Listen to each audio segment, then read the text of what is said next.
the 4th of November 1972, a British Army helicopter made the 12-mile journey from a jail in Belfast to an abandoned World War II US Air Force base in Long Kesh. The only passenger was a senior loyalist paramilitary, Gusty Spence. He would spend the next 12 years here. It was a dark, dismal, rainy Saturday night. Desolate place. There was a mass of wire, German razor wire, which is a vicious thing. Dogs, searchlights, army in control. What else would you call it except a prisoner of war camp? That's what it was. This is the story of the Maze, a prison like no other. 29 prison officers were killed here, and 10 men starved themselves to death. The prison was built to contain the men who created the Troubles, the violent conflict between the Republicans, Catholics who wanted Northern Ireland to join the Irish Republic, and the Loyalists, Protestants loyal to Britain. It became the very center of the struggle, and finally a key to unlocking the fragile peace process. Now lying empty, these prison cells held the gunmen responsible for 30 years of bloody history.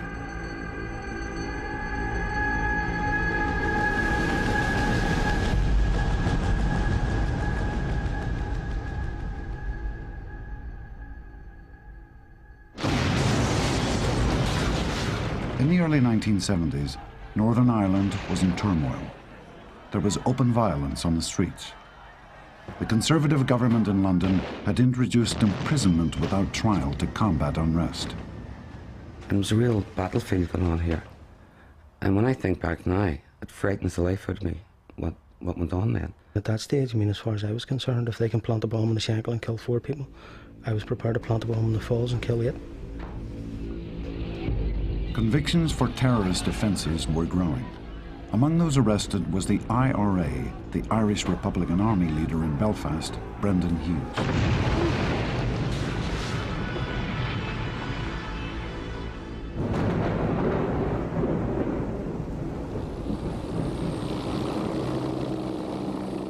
Hughes had been on the run for 3 years. He was flown to the Maze with another leading Republican, Gerry Adams. Obviously, it was big news when people like myself and Gerry Adams was arrested, because the media had built up this whole image about me and Gerry. So when they flew us in, all these people were on the roofs with Loyalist flags, Unionist flags, Union Jacks, cheering the fact that we were imprisoned. Hughes was a member of the Provisional IRA. He was caught with explosives and sentenced to 15 years. When I got to prison, I felt a great sense of relief. At least I was alive. My war for that period was over. The prison opened in 1971 when the Long Kesh Air Base was hurriedly converted. In 1972, it was renamed the Maze. Prisoners were granted special category status in recognition of the political motivation behind their crimes. This was to have untold consequences for the prison and for the conflict as a whole. Inmates were not required to work or wear a prison uniform. They ran their own lives behind the wire. They saw themselves as prisoners of war, not criminals. This secret footage, smuggled out by the Protestants, portrays the prisoners as disciplined POWs. Commander of the Loyalist prisoners was Gusty Spence. There had to be some form of regime which respected the rights of everyone. And that regime was discipline. It was a British Army discipline. Gusty Spence, Ulster Volunteer Force, was sentenced to life for a sectarian murder. Everybody was terrified of Gusty. His reputation was that of a military person. I mean, you had to stand to attention, call him sir.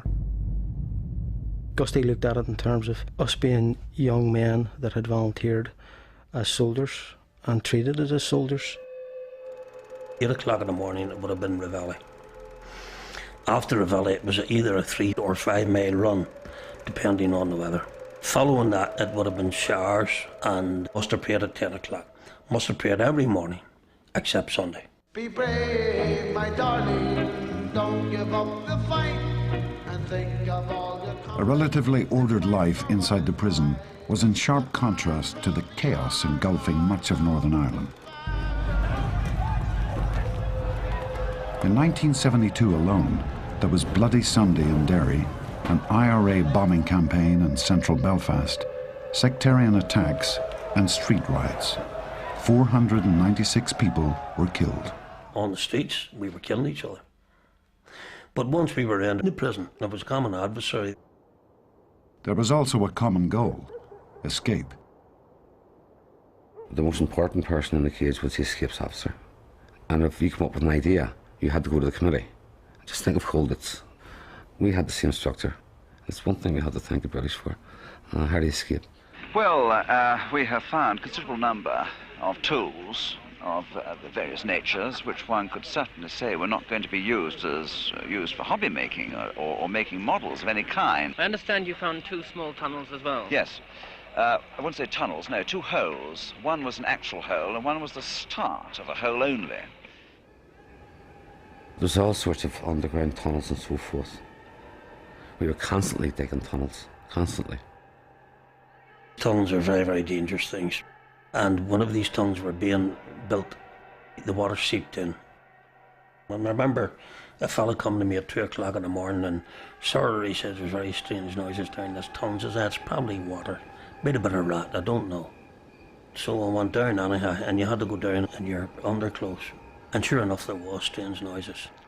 The Provos had lost their way from compound 16, I think it was, and they were digging in the yard tunnel, so get away the hell at me, you know. So they were a wee bit red-faced, perhaps maybe the next day. They lost their direction. The leaders of the rival paramilitary groups declared a truce or a no-conflict policy. A dialogue had begun. On tuck shop days, maybe some provisional area had run short of sugar or whatever. If it was our particular day to shop, we would have bought extra sugar and thrown it across to them. Then, whenever they shopped, they would have returned the gesture. Those type of things. Prisoners helped each other communicate between compounds. This is a rather ingenious tennis ball, which the prisoners used as a means of communication. They were obviously keen to get information passed as quickly as possible from one compound to another. And I mean, it didn't matter if there was a loyalist compound passing it to a loyalist and they had to go through a Republican compound, the Republicans would have picked up the ball and thrown it on into the next loyalist compound. Inmates on both sides organised seminars on politics and Irish history. For many, it was the first time they had explored the causes of the conflict. My first question whenever a volunteer came in, why are you here? Why are you here? You know, and it was the standard question that everybody was afraid of. And it was always the same answer, you know. The standard reaction, of course, was because I was caught. You know, why? What do you mean? No, that's the reason why you're here. But why are you here? Why are you fighting this war? Republican and Loyalist leaders even formed a camp council to discuss common grievances. I remember Gusty, who was OC of the Loyalist prisoners at that time, and Billy McKee, who was OC of the Republicans at that time, having discussions. And this, he's talking to Gusty Spence, right? And that was the doors beginning to open. We seen Long Case, and it was a microcosm of Northern Ireland. You had your particular ghettos. The leaders of those groups came together to legislate as a whole. I believe that that was the first step in an embryonic peace process. But this dialogue was not destined to last. In 1974, after alleged brutality by prison officers, the Republicans set fire to their compounds. From the wreckage arose a new prison and a new regime. In it, there would be no room for political dialogue between enemies. The old compounds, with their echoes of a prisoner of war camp, were swept away. From now on, prisoners would be locked in conventional cells in 12 blocks, each built in the shape of the letter H.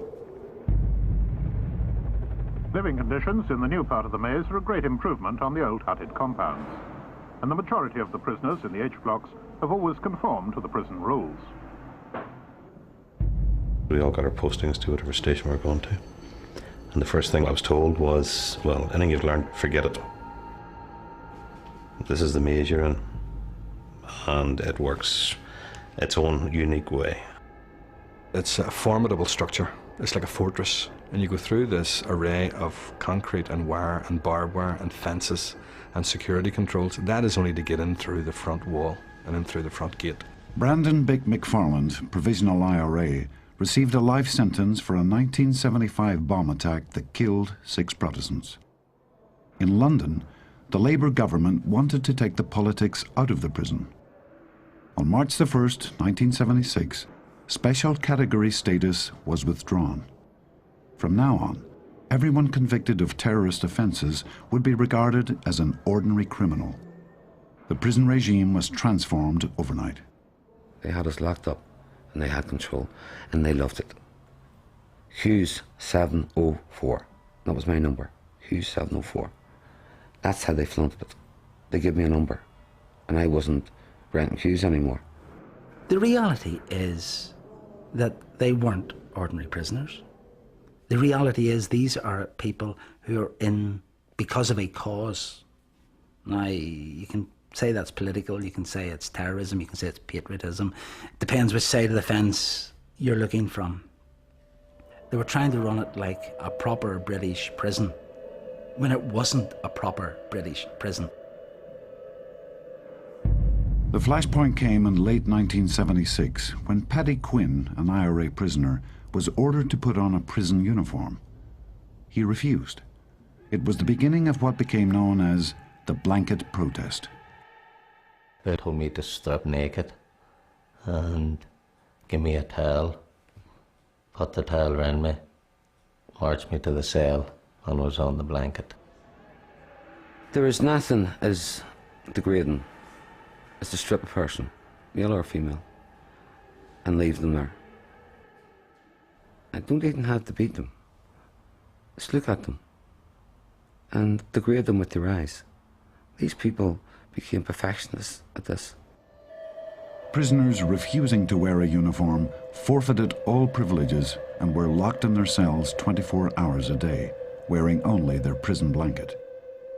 You had no stimulation, no magazines, books, papers, radio, exercise, fresh air, nothing, absolutely nothing. Complete and total isolation. I have to be perfectly honest, see, for the first 3 or 4 weeks, it was a nightmare, an absolute nightmare. I didn't know if I was going to survive it. There was always a panic bell in the cell, right? And men came to breaking point and they broke and hit the bell. And you'd hear the prison guards, 2 or 3 coming down, singing, whistling. Another one's bit the dust, another one's bit the dust. And they brought this uniform down.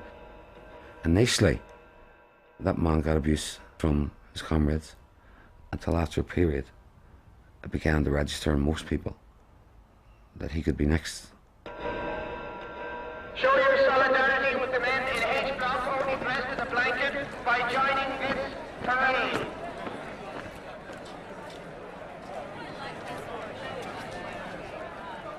By 1978, the blanket protest was no nearer to victory. But the government had also failed to remove the politics from the H blocks. They could not criminalise us. There was going to be resistance to this. I think they seriously underestimated the resistance that was going to come. By the late 70s, life in many Loyalist and Republican areas was dominated by the maze. For prisoners' families, the weekly visit became a form of pilgrimage. Marion Jameson was 17 with a baby daughter when her husband was convicted of the attempted murder of 2 Republicans. For me, it was for better, for worse, and this was worse. He got 20 years, and it just seemed like a lifetime. I remember him saying he didn't expect me to wait, and I said, look, I've already made the decision. I'm going to be waiting, I'll be visiting, and I don't want it ever mentioned again. Almost every family had a member, a cousin, a brother, a husband in Long Kesh, so it was a way of life for us. Morgan Macaulay's brother, Mickey Devine, a Republican, was serving 12 years for arms offences.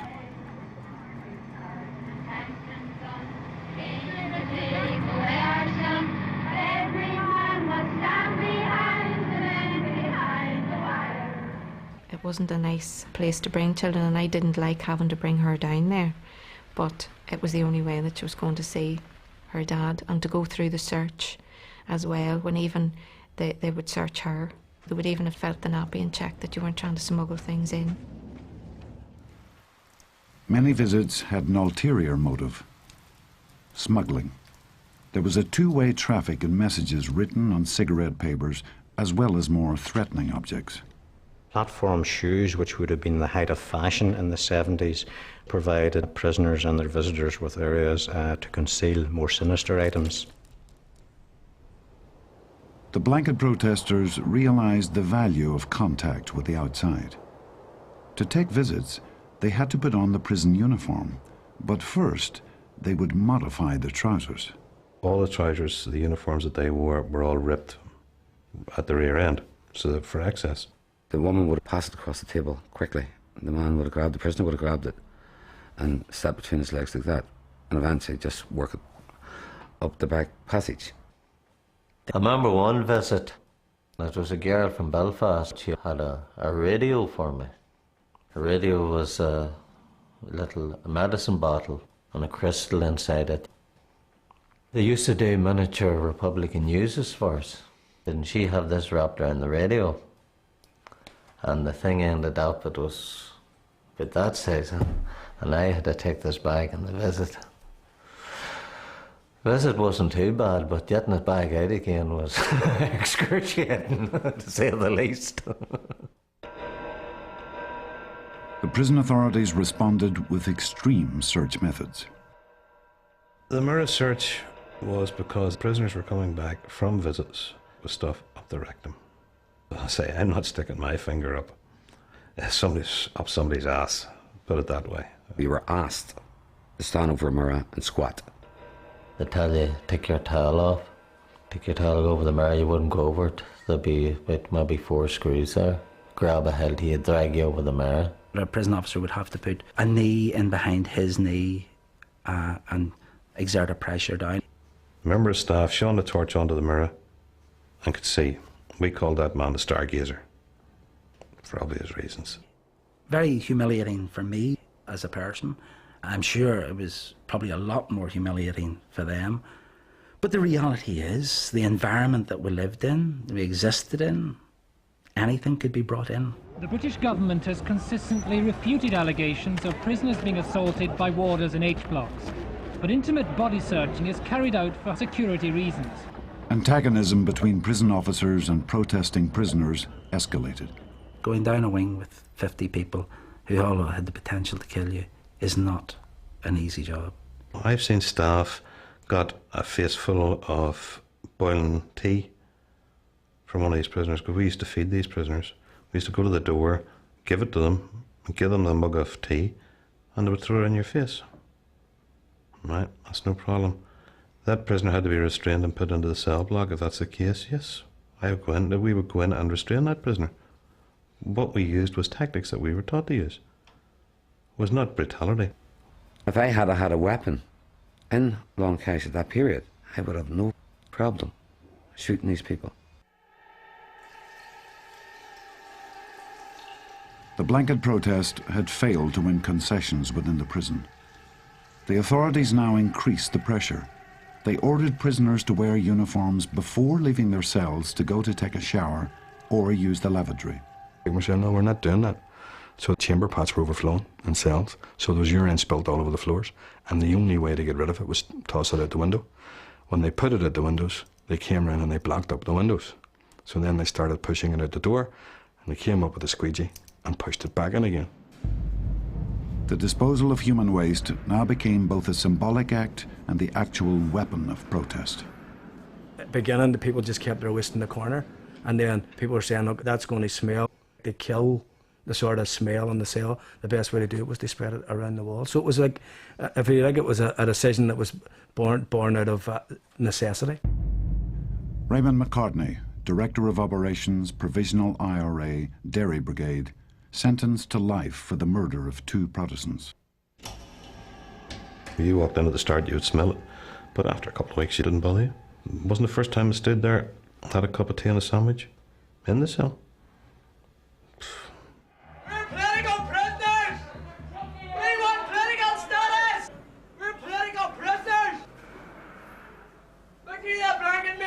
We were still fighting the war in the jail, and that's what it was. We weren't dying yet. We were still fighting them. They were still trying to break us. I seen the hair growing down his back. I seen the vermin walking down his cheeks, his teeth turning into cheese, and the smell, absolutely appalling. I went outside and nearly vomited, but he didn't know that. We were lying on the floor with one blanket, no pillows. Maggots coming out of the corner. Many's the night we woke up and maggots all over you. You know, with excess food was left, with your excreta going into the corner and so forth. The seagulls used to love the blanket men, because most mornings we got up and fed the seagulls the maggots that you'd slept with all night. You talk about the terrible conditions. You created the conditions. Yeah. Well, we would disagree with that, because we never created the policy in the first place, you know. The prisons was built for that purpose, to undermine the Republican movement.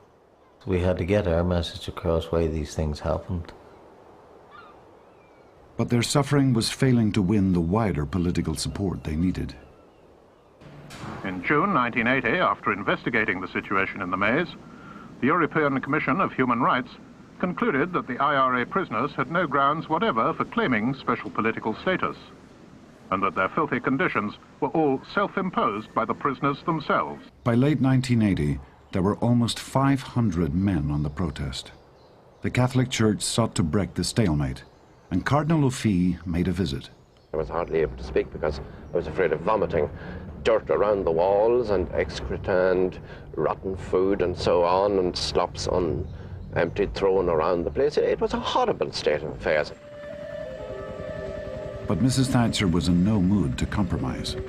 Lord Mountbatten and her close friend Ery Neave had recently been assassinated, and the IRA had killed 18 soldiers at Warren Point.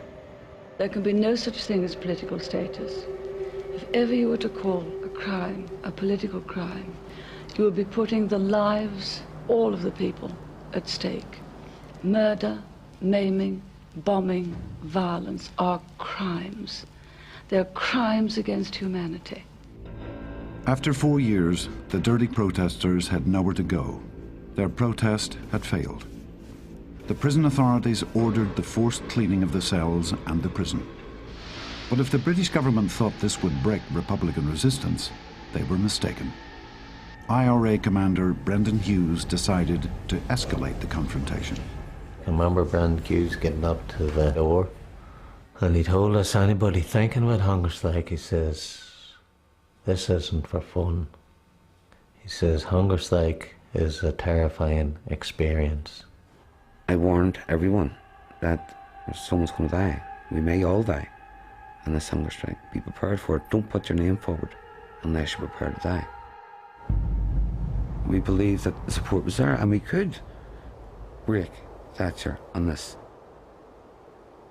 The IRA Army Council strongly opposed a hunger strike because it felt that it should be in control. But the men in the H blocks insisted. On the 27th of October 1980, Brendan Hughes and 6 others refused food. They used to leave 2 meals down on the floor.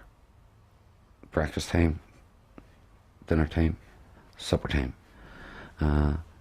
My meal remained there. The guy who was in the cell with me ate his. And it became so embarrassing for him that I would turn my back and face the wall while he was eating. And there was a slight bit of envy there, right? There was this guy sitting behind me eating, and I could hear him eating. I could smell the food. Meals were brought into them every time. A meal was taken out, a new meal was left in, and it was recorded that the prisoner was refused. There's nothing I can do to make them eat. I'm not going to sit there and throw it down their throat. Hold them down there, and then I get accused of brutality then. Yeah. The idea of protesters prepared to starve themselves to death cast these men, usually seen as terrorists, in a new light. Raymond McCartney has set himself on the road to Republican martyrdom. Now aged 26, he spent the last 8 years of his life fighting the British. McCartney is serving life imprisonment for 2 murders. Now he has the support of those who march in his home city. When a camera crew filmed Raymond McCartney, the hunger strike got its enduring image. It was the first time I'd ever faced a camera in my life. The fella who was doing it knelt down beside the bed, and I think he asked me, why should the British government give in to your demands, you know?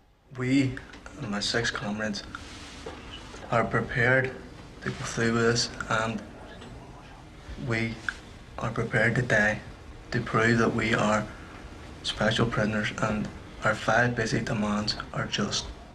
There wasn't a great deal of fat in any of us. Your body eats that up first, then it works on the muscles. Your brain takes the glucose out of your muscles till eventually that all goes, and then your body starts to work off the glucose in your brain, and that starts to go. And that's when your eyesight goes, your hearing goes, your smelling goes, and then that shoots you on the way out. They expect to die, and then others will take their place. There's no doubt about that. But I'd hope that wiser counsels will prevail among with the British authorities and with the various negotiators, and they'll be able to diffuse the situation. Throughout, the strike leaders negotiated with the British government. 53 days into their strike, they believed they had an agreement. We were holding out and holding out. We believed we had it. We had it, right? But we wanted it in writing. The strikers were promised that a document which granted their key demands was on its way. Also on the same day, one hunger striker, Sean McKenna, was on the verge of death. Under this intense pressure, Hughes called a halt, and the strikers ate their first food. One of the good fellas, medical officer, he went and he made us all scrambled eggs. Right? And in the middle of the night he came around with more food, toast and jam, and Jesus, it was heaven. Right? We'd got it, we'd won. But the mood soon changed. When the document arrived, it was not what the prisoners had expected. The end of the hunger strike stemmed from a document by Mr. Atkins which was given to the prisoners and appeared to mean a settlement of the whole prison issue. It became obvious that what the prisoners thought they'd been offered and what the prison authorities were prepared to give them were two very different things. Over the next days, their hopes evaporated. The hunger strikers had been outmaneuvered. I wished to die. I didn't want to live. I remember screaming at God, if you're up there, please take me. Faced with another defeat, the H-Block protesters remained defiant. Command of the provisional IRA in the prison had passed to a 27-year-old gunman from Belfast, Bobby Sands. He began to talk about a second hunger strike. What did you say to him? Don't. I begged him not to. I begged him to go about it a different way. When I explained to him, I said, Bobby, this will cause great distress, first of all, to your own family and your relations and your friends if you do this. And secondly, I said, it'll cause convulsions outside. But he was tunnel vision on the prison world. Then he said, greater love than this no man has, than a man lays down his life for his friends. And I said, that's okay, Bobby, I'm not going to argue with you any further. Because he was in good conscience. So began a chain of events that would give the Republican movement a new generation of martyrs and transform Sinn Féin into a potent political force. On March the 1st, 1981, Bobby Sands refused food. One by one, new prisoners would join him. You were scared. No, there's no point saying otherwise. You were scared of what was ahead of you, you know? Obviously, you begin to notice the loss of weight. Your sense of smell increases. It increases dramatically, as a matter of fact. You could smell things like I could never really smell before. The smell of water was revolting. Even before you put it up to your mouth at all, you could smell the water.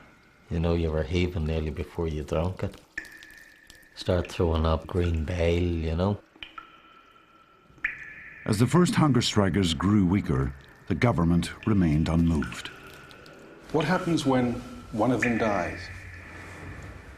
Well, he dies. He's carried out in a coffin as the protesting prisoners, the fasting prisoners in the Republic in Dublin were carried out in coffins in 1940, and it's a tragedy for the man and his family. There was a dreadful colonialism about the whole thing.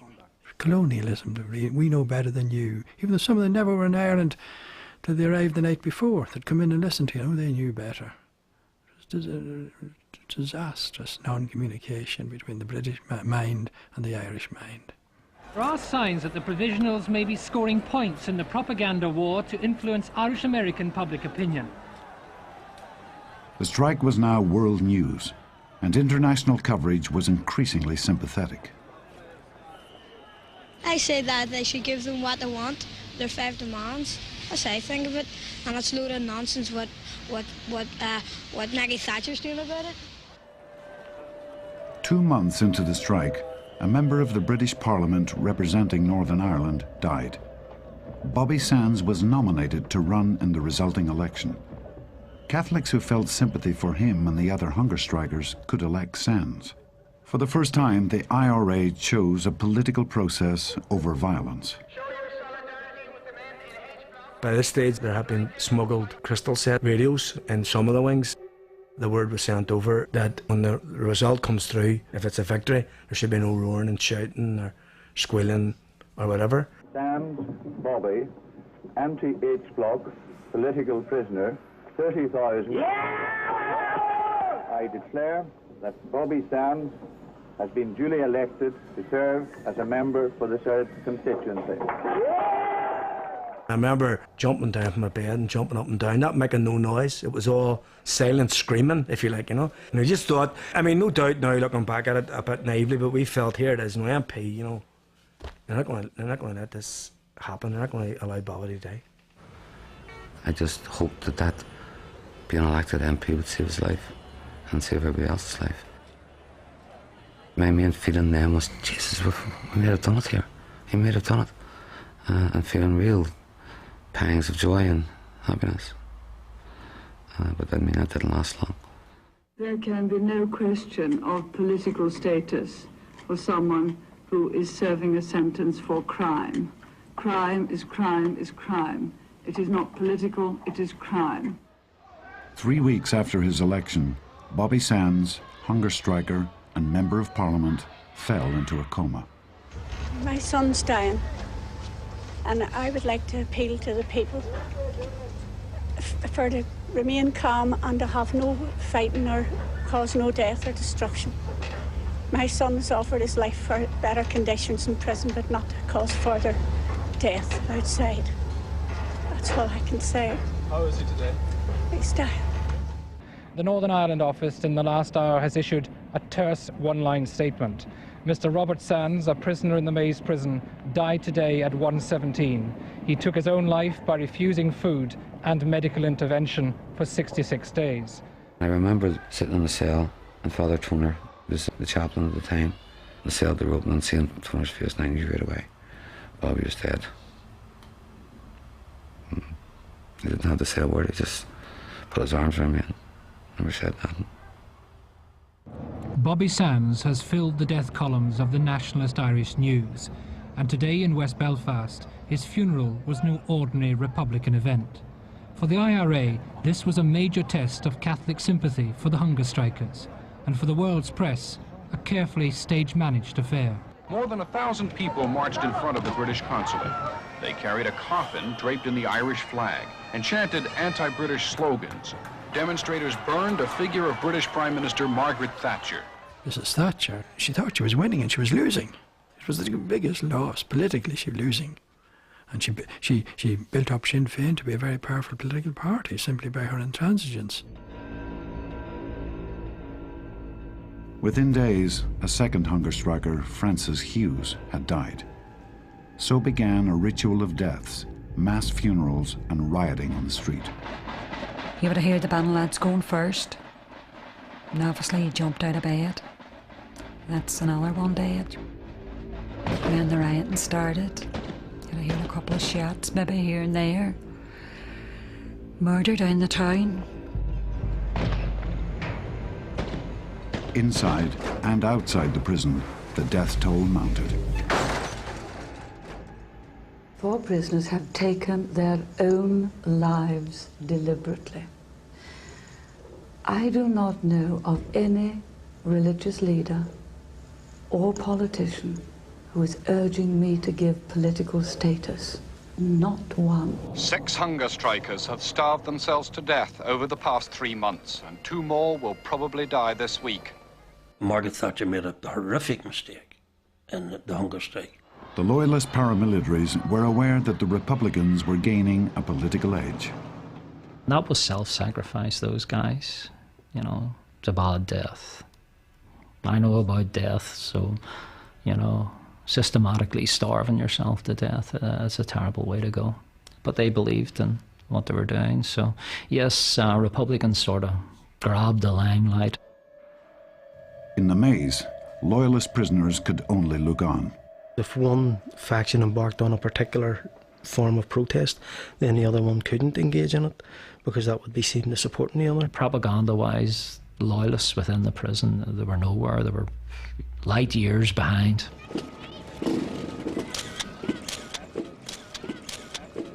The propaganda value of the strike had peaked, but the strikers felt that to call it off now would be a betrayal of the men who died. Faced with this deadlock, Father Fole defied the hunger strikers by calling their families to a meeting. I explained simply that Mrs. Thatcher was going to let them die. There's no doubt about that, you know. At that stage, 6 people had died, and the protest had got worldwide publicity, but that was now dying away, and that it was time to reconsider the thing and request that it should be ended. In a parallel meeting, Gerry Adams, ex-prisoner and now leader of Sinn Féin, went to the maze to speak to the hunger strikers. And he came in. I couldn't really see him anyway, the eyes was gone. But Tom McLwee, he took charge of the meeting. Gerry told us, says, any of us want to come off this hunger strike can come off it right now. And he says, Paddy, it started you first. He says, you seem to be the worst. He asked me, I said no. And then he went around the rest of them. Everybody said no. Kieran Doherty says, when that man there comes and tells me we've had the 5 demands, I'll end my hunger strike. Responsibility's with Maggie Thatcher, not with me. I knew I was going to die, accepted it, and I was really, really happy with that decision. But when Paddy Quinn fell into a coma, his mother stepped in and requested medical intervention. Well, I just wanted to save my son's life. And what condition was he in when you took this decision? Well, he was unconscious. I remember I was angry, you know, angry at myself and my mother, you know, for taking me off it. I think he never should have went on the hunger strike. He wasn't fit for it. Did you feel you'd failed? I did to a certain extent as well, you know. The hunger strike had been fatally undermined, but some still held out. As an Irish Republican named Mickey Devine approached death, his sister made a final visit. The saddest part in all my life was when I had to take them 2 children and to say goodbye to their daddy. And the children were scared, I was scared, and he was scared. It was near the end then. But at that precise time he was blind, so I had to sit them up in the bed and tell him who was who. This is Michael, this is Louise, while he felt round for their face and hair. On the 20th of August, Mickey Devine became the 10th man to starve himself to death. When Bobby Sands died, there was 500,000 people at his funeral, and it hit the headlines of the whole world. When poor Mickey Devine died on the 20th of August, he only got small bits in the newspapers. I think the provisionals knew themselves that the time had come, but they couldn't stop it. They'd lose too much political face by stopping it. It was good to have a scapegoat like myself came along and made a fool of myself, I suppose, and helped the relatives to bring it to an end. When the surviving hunger strikers' families announced that they would request medical intervention to prevent any more deaths, the strike collapsed. On the 3rd of October 1981, after 98 days, it was all over. 10 men had died in a failed attempt to win concessions on prison conditions. But their long drawn-out deaths had consequences that went beyond the prison walls. the IRA had its first MP at Westminster. Politics now joined violence in the Republican armory. The Mays had given republicanism new martyrs and a new direction. By 1983, most of the protesters' demands had been quietly conceded. This new, more relaxed regime was intended to remove the Mays as a source of political friction. Duty officer in the Northern Ireland office got the word every night that the Mays is quiet. There's no trouble in the Mays. Brilliant. But the reality was very different. Under the leadership of Bick McFarlane, the IRA had simply changed tactics. We began to look at avenues where we could get out of the place. We realised that it was labelled as Europe's biggest and most secure prison. We needed to look at certain members of staff who would be in key positions and suss out the psychology of the individual. I mean, I would engage in conversation with them every day of the week to build up a profile on them. We had prisoners used to come up beside you and they would try and get you into conversation. You maybe have a Volkswagen keyring. They would come up and notice, oh, I see you driving a Volkswagen. What do you think of them and all that? In building up the profile, what you're doing is trying to understand the person and to see what way he'll react. And particularly, if you want the key that he has to the front gate, is he going to give it? Or are you going to have to wrestle with him? Are you going to have to fight him? Are you going to have to stick a gun on his face? By the 25th of September 1983, they had the information they needed. They also had 5 handguns, which had been smuggled into the prison. There was a buzz, there was a tension in the air. I had gone round all the key points to be taken during the course of the morning, found out which guards were on which areas. So at about 20 or 2:45, everybody had moved into position. The lorry arrived, the food lorry. The driver and the helper were secured and brought in. He was threatened with a weapon and was told that Jerry Kelly would be sitting in the cab with him, dressed as a screw. Nobody had any compunction about taking whatever action was necessary in a fight to get out that front gate. When the fight started, batons were drawn and chisels were drawn. The officer in the control room pulled an alarm button and he was shot in the head. Everybody got out of the back of the lorry and it was hand-to-hand fighting at that period. It was mayhem. The staff, barehanded, without any weapons, took these prisoners on. Some prisoners had knives or chisels. Jimmy Ferris, he got stabbed in the chest with a chisel supplied by the prison service. Screwdrivers, chisels, hammers, mallets, you name it. Bobby Story just shouted out the gate, straight out, and everybody just made their way out onto the road. And there were a few cars there that were hijacked, and then we drove off in all sorts of different directions, heading for the border.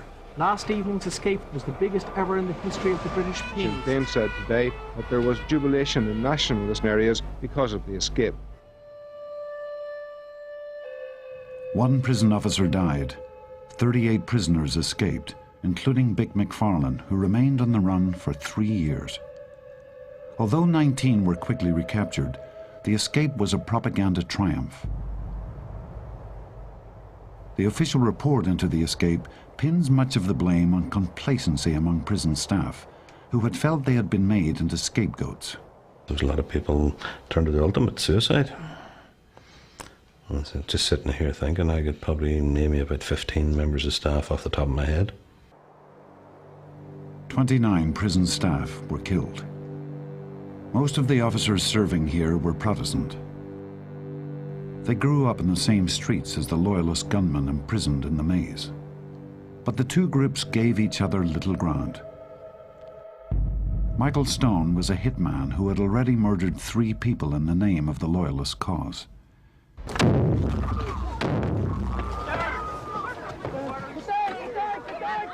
In the Milltown Cemetery, he attacked an IRA funeral procession, killing 3 more. He received 6 life sentences. In the maze, he was given a hero's welcome. Big roar went up and prisoners welcomed me on the wing. I was carried down the wing and paraded up and down. Stone was an icon to Protestant paramilitaries and to the increasingly volatile loyalists inside the prison. At that stage, the loyalists were causing the most problems in the prison service. As a prison officer, I lost more close friends to loyalist terrorists than I did to Republican terrorists. There was a protest where several women visitors to the jail, some guy's girlfriend gets stripped off and some guy's wife. We said there'll be repercussions. Guys put balaclavas on and they grabbed the screws, literally lifted them off the ground, took them to the big cell, used an electric shaver to shave their heads, stripped them naked, bucket of piss that had been kept for a week, fermenting, thrown on them and humiliated. And the mom was shocked, big lump of a prison officer, but he was shocked, he's only human. But it's shocking behaviour. It was, you know, but it's do unto us, or as we do unto you, or do unto others as they do unto you, the old saying. And bottom line was, you f*** us, we're going to f*** with you, you know.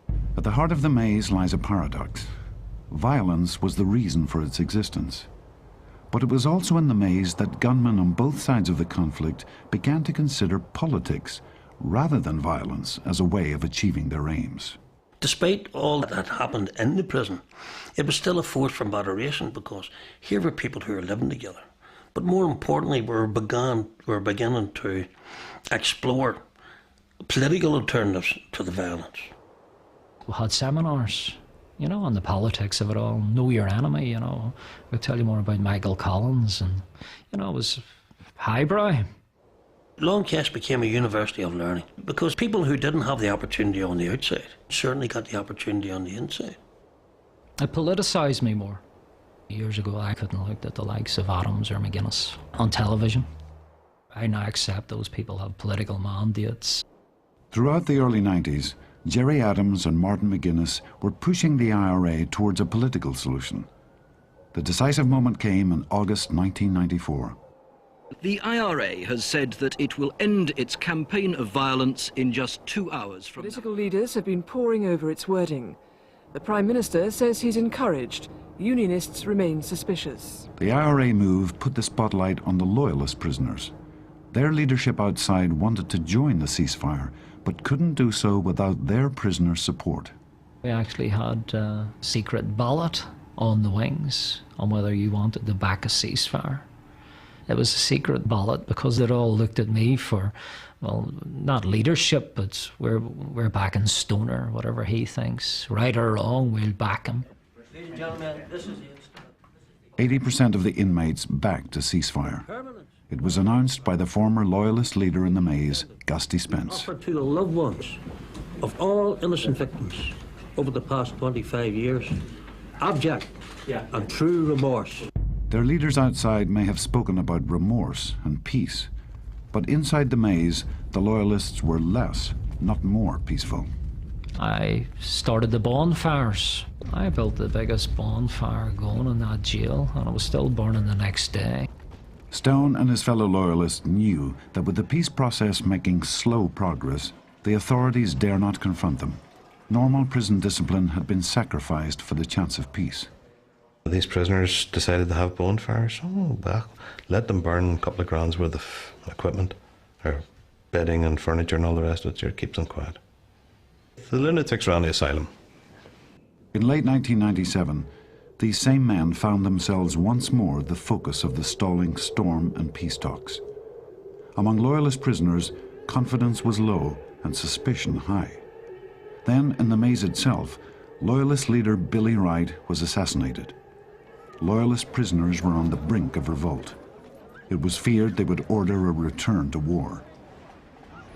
Once again, the maze was the focal point of a troubled peace process today, as Mo Mowlam arrived for a visit that had been variously described as mad or brave. In admission of their importance, the British Secretary of State came to reassure the loyalists in person. It was imperative that she did see us. We told her the pressure we were under in the prison and the pressure the volunteer in the street was outside, you know, to retaliate. It was straightforward, it was quite businesslike. And I was determined that the way to make progress with them was to not treat them as prisoners. If I treated them as kind of less than human, which when you think about what they'd done, was one's immediate feeling, but I buried that and said, okay, if we're going to get anywhere, we have to talk face to face, eye to eye. And I managed to shake hands, say hello, and talk. She was well tuned into Ulster politics. Affable woman, but she could play hardball, and there were things said there, you know, but she was able to answer them, you know. They feared that the government wasn't serious, that the talks had stalled, that their leadership on the outside of the prison was being led by the nose to a united Ireland, and they just felt, what was the point of engaging in this? They were just being made to look fools. Language got a bit earthy at times, and she got a bit earthy with it as well. A few expletives thrown in, but I honestly think if Mo Mullen hadn't came to see us, that we would have just went then, well, nobody's word is for anything here, you know. It was that crucial.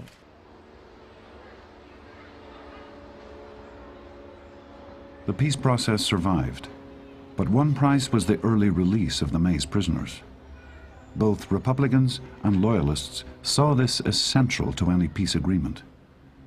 On July the 28th, 2000, most of the remaining prisoners were released. Supporters came to reclaim their heroes, while much of the rest of society looked on in horror. Well, it's a bitter pill to swallow.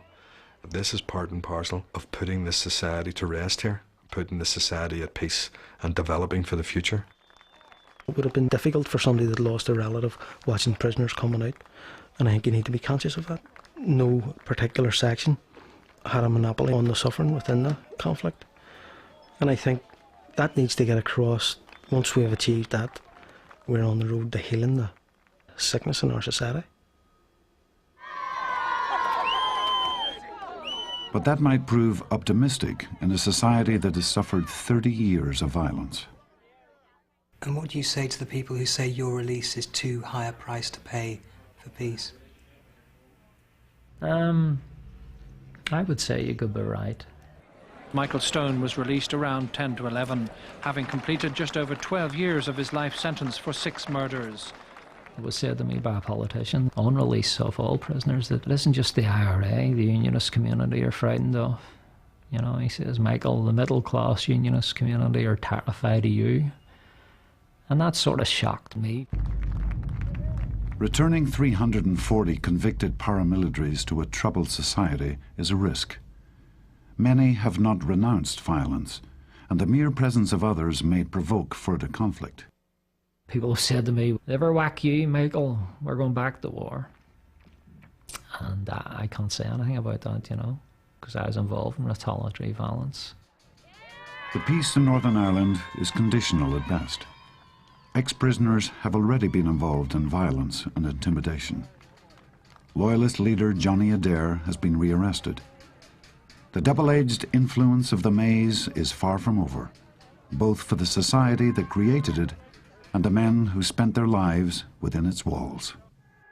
I don't regret being a volunteer, but the futility, believe it or not, of it all, you know? There's another body in the street. What does it achieve? I have this sense of a huge lump of humanity having wasted their lives, who have wasted their time in prison, be they on one side of the bars or on the other side of the bars. Isn't that a waste? Isn't that a massive waste of humanity? Hasn't it all been a massive waste of humanity?